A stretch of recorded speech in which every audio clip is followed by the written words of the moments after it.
ಮಾಧ್ಯಮ ಸ್ನೇಹಿತರು ನನ್ನ ಜೊತೆ ಸಂಘರ್ಷ ಇಲ್ಲ.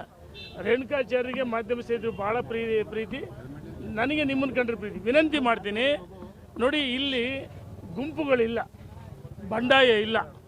ಅಧಿಕೃತವಾಗಿ ರಾಜ್ಯದ ಅಧ್ಯಕ್ಷರ ನೇತೃತ್ವದಲ್ಲಿ ಒಂದು ತಂಡ ಗುಲ್ಬರ್ಗ, ಬೀದರ್, ರಾಯಚೂರು ಈ ಭಾಗದಲ್ಲಿ ಪ್ರವಾಸನ ಮಾಡ್ತಾರೆ. ಎರಡನೇ ತಂಡ ಆರ್ ಅಶೋಕ್ರವರು, ಕೆಳಮನೆ ವಿಪಕ್ಷ ನಾಯಕರು.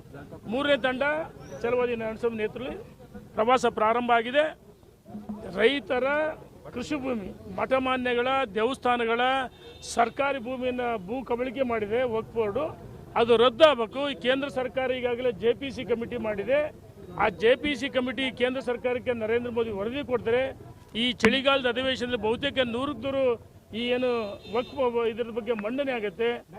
ನಮ್ಮ ಉದ್ದೇಶ ನಮ್ಮ ರೈತರ ಕೃಷಿ ಭೂಮಿ ವಾಪಸ್ ಪಡಿಬೇಕು, ಸರ್ಕಾರಿ ಭೂಮಿ ವಾಪಸ್ ಪಡಿಬೇಕು, ಮಠಮಾನ್ಯಗಳ ದೇವಸ್ಥಾನ ಕೊಟ್ಟಿದ್ದ ಭೂಮಿಯನ್ನು ವಾಪಸ್ ಪಡಿಬೇಕು. ಅದು ಉದ್ದೇಶ. ಅಧಿಕೃತ ಮೂರೇ ತಂಡ. ಸರ್, ಈಗ 25ನೇ ತಾರೀಕು ಇದೆ ಬೀದರ್ನಿಂದ ಯತ್ನಾಳ್ ಟೀಮ್ ಕೂಡ ಮಾಡಿತ್ತು. ನಾನು ಚಿಹ್ನೆ ಅಡಿ ಸರ್ ನೋಡೋಣ. BJP ಚಿಹ್ನೆ ರಾಜ್ಯದ ಅಧ್ಯಕ್ಷ ನೇತೃತ್ವ ಅಧಿಕೃತ.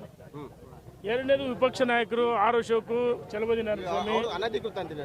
ನಾನು ನೋ ಕಾಮೆಂಟ್ಸ್. ಸದ್ಯದ ಈಗ ನಾವು ಬಂದಿರತಕ್ಕಂಥ ವಕ್ಫ್ ವಿಚಾರ ಸದ್ಯಕ್ಕೆ ಯಾಕಂದ್ರೆ ವಿಷಯಾಂತರ ಮಾಡೋಕ್ಕೆ ಇಚ್ಛೆ ಪಡಲ್ಲ. ನಮ್ಮ ಉದ್ದೇಶ ನೋಡಿ, ಇನ್ನೂ 2-3 ಸಲ ವಕ್ಫ್ ಹೋರಾಟ ಇದೆ. ಇದ್ರ ಬಗ್ಗೆ ಮಾತ್ರ ಮಾತಾಡ್ತೀನಿ.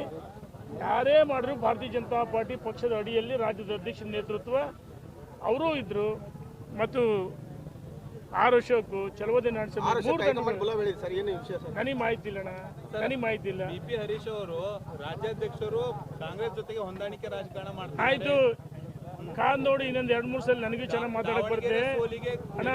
ಕಾರಣ ದೇವ್ರ ಸಮಾನ ಯಡಿಯೂರಪ್ಪನವರು. ಯಡಿಯೂರಪ್ಪ ದೇವರ ಸಮಾನ, ಯಾರಿಗೂ ಮೋಸ ಅನ್ಯಾಯ ಮಾಡಿಲ್ಲ. ಯಡಿಯೂರಪ್ಪ ಪಕ್ಷ ಕಟ್ಟಿದ್ದು ನಾನು ಸದ್ಯದ ಪರಿಸ್ಥಿತಿಯಲ್ಲಿ ಅವ್ರಿಗೆ ಉತ್ತರ, ಯಾಕಂದ್ರೆ ವಿಷಯಾಂತರ ಆಗುತ್ತೆ. ಅವರು ವಿಷಯಾಂತರ ಮಾಡೋಕ್ಕೋಸ್ಕರ ರೀತಿಯ ಹಗುರವಾಗಿ ಮಾತಾಡ್ತಿದ್ರೆ. ಇನ್ನೊಂದು 2-3 ಸಲ ನನಗೂ ಚೆನ್ನಾಗಿ ಮಾತಾಡಕ್ ಬರುತ್ತೆ, ಮಾತಾಡ್ತೀನಿ. ಹೊಂದಾಣಿಕೆ ಇದೆ ಅಂತ ಅಣ್ಣ, ಇನ್ನೊಂದು 2-3 ಸತಿ ತಡಕ ಯಾರ ಜೊತೆ ಹೊಂದಾಣಿಕೆ ಮಾಡ್ಕೊಂಡ್ರು, ಸೋಲಿಗೆ ಯಾರು ಕಾರಣ, ಎಲ್ಲವನ್ನೂ ಸವಿಸ್ತಾರವಾಗಿ ಅಣ್ಣ ಮಾಧ್ಯಮ ಸ್ನೇಹಿತರ ಮುಂದೆ ಎಲ್ಲವೂ ಹೇಳ್ತೀನಿ. ಈ ವಕ್ಫ್ ಹೋರಾಟ ಅಷ್ಟೇ. ಈಗ ನಮ್ಮ ವಿಜೇಂದ್ರ ಬಗ್ಗೆ ಅನಾಮಧೇಯ ಪತ್ರಗಳು ಬರೀತಾ ಇದೆ. ಕೆಳಗಿಳಿಸ್ರಿ, ಹೋರಾಟ ಮಾಡಿ. ಅನಾಮಧೇಯ ಪತ್ರಗಳಿಗೆ ಬೆಲೆನೇ ಇಲ್ಲ, ಅಪ್ಪನೂ ಇಲ್ಲ, ಅಮ್ಮನಿಲ್ಲ. ಯಾರು ತಾಕತ್ತಿದ್ರೆ ನೋಡೋಣ. ನಾನು ವಿಷಯಾಂತರ ಮಾಡಕ್ಕೆ ಇಚ್ಛೆ ಪಡಲ್ಲ. ನಡಿ, ರಾಜ್ಯದ ಅಧ್ಯಕ್ಷರು ನಮಗೆ ಸಂಘಟನೆ ತಾಯಿ ಸಮಾನ. ರಾಜ್ಯದ ಅಧ್ಯಕ್ಷರು ಇವತ್ತು ಯಡಿಯೂರಪ್ಪನ ತಂದೆ ಸಮಾನ. ರಾಜ್ಯದ ಅಧ್ಯಕ್ಷರು ಅವ್ರ ನೇತೃತ್ವ ಇದೆ.